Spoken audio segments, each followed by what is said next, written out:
Rick, can you give me some background to what the situation was on Hamilton Mountain? Yeah, certainly, Mike. We had a situation on Hamilton Mountain where many churches had been developed over the 50s, the end of the 50s and 1960s, when there was a boom at that time. By the time the end of the 90s came, those churches were in pretty serious decline. They had seen attendance go from over 2,000 people in worship on a Sunday morning down to only 600.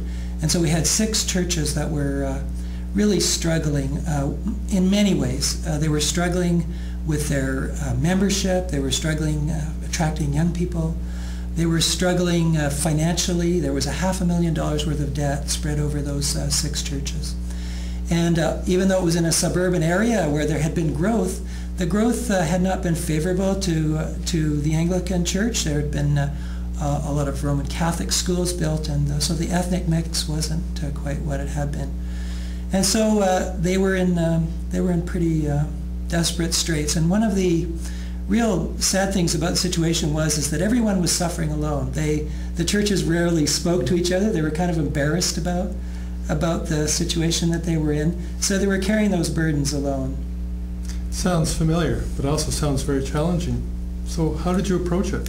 Well, it was the bishop and the synod that took action, and they knew what was happening there, and they planned an intervention whereby they created a mandate. The bishop basically said, I want the churches on Hamilton Mountain to spend a year studying together, looking at how they can better do ministry. Don't think about your problems. Think about how you'd like to do ministry in the future together, and look at other ways of perhaps structuring yourself so that you can actually be more effective in delivering that kind of ministry. We did a number of things. We did history nights. We did intensive demographic studies of the neighborhood, not only of the churches themselves, the parishes, but also of the neighborhoods. And we ended up with a special kind of a meeting at the end of about a year. And the special meeting was to bring together as many people from all of the parishes together at a meeting where they could talk about the things that they were most passionate about. So what we found was that people were talking in groups about everything from how to do better prayer ministry, how to do better pastoral care training, and how to sponsor a refugee. There was a group that talked about, can we restructure ourselves to do something more effective? There was a communications group. There was a youth ministry group. And these were all groups that spontaneously came together from the various churches. And people said, wow, I didn't realize there were other people on the mountain that felt this way about that subject. I thought I was alone, or I thought our church was the only one that was interested in that. And so these networks began to occur between the people from all the different churches. And at the end of that weekend, we had come together to a vision that said, we would be much better at Anglican ministry if we thought as one parish, if we worked towards functioning like one parish with a common mission, with team clergy, with common administration. And that was the overriding vision that came out of that weekend.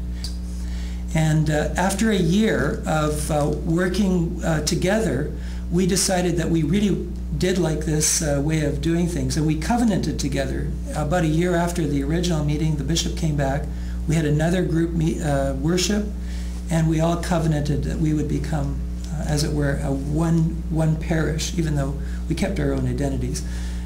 We became one parish called the Hamilton Mountain Ministry.